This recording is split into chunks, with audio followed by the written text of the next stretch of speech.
सतनाम सतसाहिब गुरुजी। सतनाम सतसाहिब। गुरुजी, किन कारणों से महापुरुष और भगवान अपने प्रण व नियम को तोड़ या बदल देते हैं? किन कारणों से? देखो, हमने ये सतनाम सारवचन में भी लिखा है और पढ़कर देखो में लिखा है, अन्य जगह वीर भजनों में भी आया है। महापुरुष हो चाहे परमात्मा हो, वो परिस्थितियों के अनुसार अपने नियम को, अपने कानून को, अपने प्रण को भी तोड़ देते हैं। क्यों? कि वो परिस्थितियां ऐसी हो जाती हैं जिससे वो विवश होकर के उस नियम को या उस प्रण को या उस प्रतिज्ञा को तोड़ने के लिए बाध्य हो जाते हैं, विवश हो जाते हैं। जैसे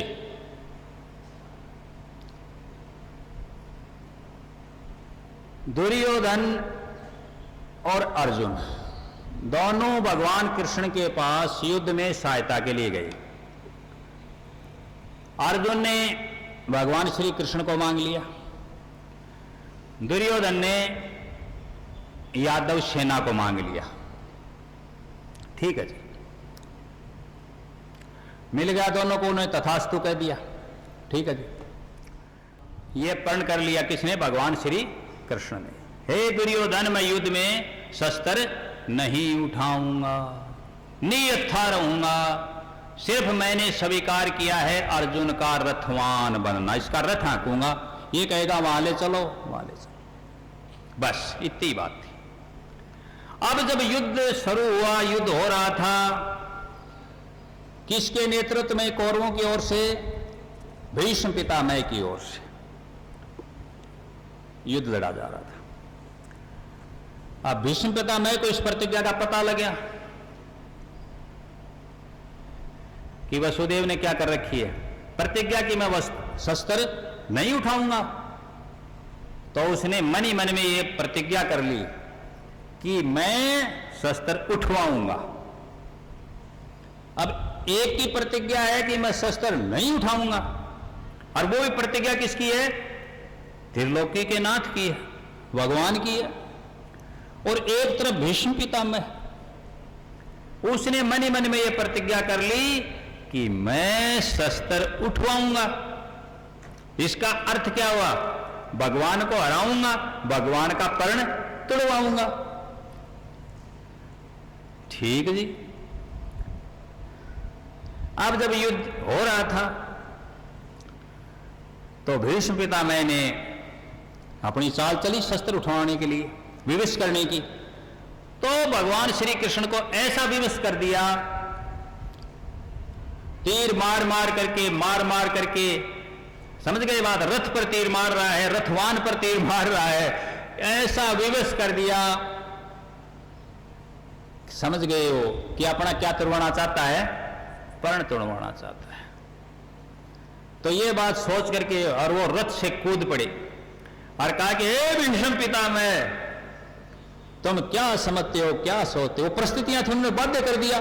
भीष्म पितामह ने, एक भगत ने, भीष्म पितामह ने, या क्या समझो, वो भगत था भीष्म पितामह। भीष्म पितामह ने, एक भगत ने भगवान को बाध्य कर दिया प्रतिज्ञा तोड़ने के लिए। तो उसने वो रथ का टूटा हुआ क्या पड़ा था, एक पहिया, उसको उठा लिया। और जैसे ही उसने उठाया, भीष्म पितामह ने अपने धनुष बाण रख दिए और हाथ जोड़ के शरण में आ गया। हे प्रभु, मैं तो यही देखना चाहता था, यही करवा रहा था। प्रबल प्रेम के पाले पड़ी के प्रभु को नियम बदलते देखा। प्रबल प्रेम के पाले पड़कर प्रभु को नियम बदलते देखा। क्या नियम बदले? सारे नियम बदल दिए।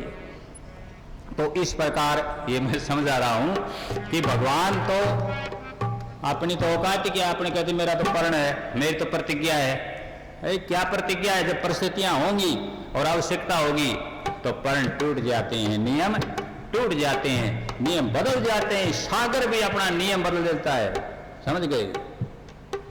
अपने प्रण के लिए, अपनी इज्जत के लिए, अपने नहीं, अपना मान टले टले जाए, अपना मान टले टले जाए, भगत का मान न टलते देखा। प्रबल प्रेम के पाले पड़ के प्रभु को नियम बदलते।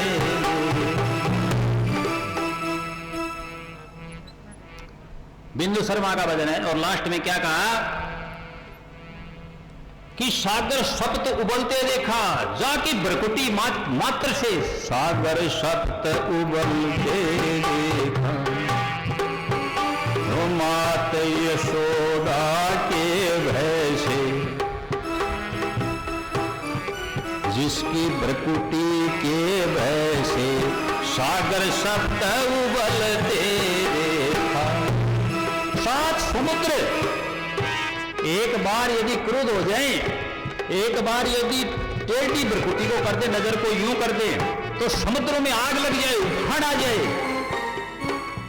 और वो भगवान जिसकी भ्रकुटी के भय से सागर सप्त उबलते देखा, वो मात यशोदा के भय से द्रव्य अश्रु बिंदु ढलते देखा। प्रबल प्रेम के पाले पड़ के प्रभु को नियम बदलते। प्रबल प्रेम हो जाए, परिस्थितियां हो जाए, आवश्यकता हो जाए, जरूरत हो जाए, तो परमात्मा अपना क्या बदल लेता है? नियम बदल लेता है। तो भगत भी नियम बदलाने के लिए विवश कर देते हैं। बहुत बार ये कहानी बताई गई है कि नारद गया और कोई भगत था, उसने पूछा कि नारद जी कहाँ जा रहे? उसने कहा भगवान के पास जा रहा हूँ। कहा कि ये पूछ के आना कि मुझे दर्शन कब होंगे? कहा ठीक है पूछ लूंगा। नारायण वो नारायण के पास गया। कहा और भाई नारद जी बता, मृतलोक से आया है, कोई समाचार है, कोई प्रश्न है? कहा कि प्रभु एक प्रश्न है, एक भगत है, बहुत वर्षों से आपका भजन कर रहा है लेकिन दर्शन नहीं हुए। तो कहता वो क्या चाहता है? कि वो ये पूछ रहा है कि प्रभु के पास आपका जाना आना है, आपका संपर्क है, उठा बैठी है, आप ये पूछ के आना कि मुझे दर्शन कब होंगे। तो कहा कि नारद जी उसको कह देना कि जिस पीपल के नीचे बैठ करके वो भजन कर रहा है, उस पीपल में जितने पत्ते हैं उतने वर्षों के बाद उसको दर्शन होंगे। वापिस आया, उस भगत ने पूछा कि भगवान ने क्या बताया, मुझे दर्शन कब होंगे? तो तुरंत नारद जी ने कहा कि बताने की बात तो नहीं, बड़ी दुख की बात है। तो कहा फिर भी बताओ क्या कहा? ये कहा है कि जिस वृक्ष के नीचे पीपल के बैठ के न भजन कर रहा है, उसके जितने पत्ते हैं उतने वर्षों के बाद उसको दर्शन होंगे। अब भगत ने ये सुना और भगत उछल पड़ा, भगत खुश हो गया, नाचने लगा, मस्त हो गया कि मुझे दर्शन तो होंगे। अब तक तो यही नहीं पता थे, कन्फर्म नहीं थी, ये डेफिनेट नहीं थी कि दर्शन होंगे। ये तो पक्का होगा कि मुझे दर्शन होंगे। कितने ही दिन के बाद हो, कितने वर्षों के बाद हो, कल्प के बाद हो, युगों के बाद हो, मनवंतर के बाद हो, लेकिन दर्शन तो होंगे। ये पक्का तो हो गया, भगवान ने ये तो कह दिया कि दर्शन होंगे। बड़ी खुशी में मस्त हो गया, विहल हो गया, नाचने लग गया, अश्रु धारा बह निकली। और नारद जी तो बस इधर अंतर ध्यान ही हुए थे, उसकी हालत देख करके वो तो प्रगट ही हो गए भगवान तो उसके सामने। और ये हालत नारद जी ने देखी, हे भगवान अभी अभी मेरे को ये कह रहे थे कि पीपल के पत्ते हैं उतने वर्षों के बाद, ये वो, अभी प्रगट सामने खड़े हैं भगत के। तो नारद जी ने कहा अब तो पूछना डटिया नहीं जाएगा, पूछना ही पड़ेगा। नारद जी भी प्रकट, नारायण नारायण प्रभु ये क्या हो रहा है? तुम्हारे कोई जबान है क्या? कोई तुम्हारा वचन है क्या? तुम कह रहे थे पीपल के पत्ते इतने वर्षों के बाद, और अब तुम प्रकट हो गए, एक पल नहीं लगी। तो कहा नारद वो परिस्थिति अलग थी, जब ये भजन कर रहा था, जब ये स्थिति नहीं थी, इस हालत पर नहीं पहुंचा था, इसको पक्का विश्वास ही नहीं था जब तक तो कि दर्शन होंगे या नहीं होंगे। और अब तो इसने सोच लिया कि दर्शन होंगे, ये तो बस समर्पित होगा, ये तो प्रेम में पागल हो गया। तो ये एकदम पवित्र हो गया, इसका सब विकार खार सब दुख के साफ हो गया, ये तो मस्त हो गया। अब परिस्थितियां बदली, इसका प्रेम ऐसा हो गया कि मुझे प्रगट होना पड़ा, दर्शन देना पड़ा। तो इस प्रकार से नियम बदल जाते हैं, प्रण टूट जाते हैं, प्रतिज्ञाएं टूट जाती हैं।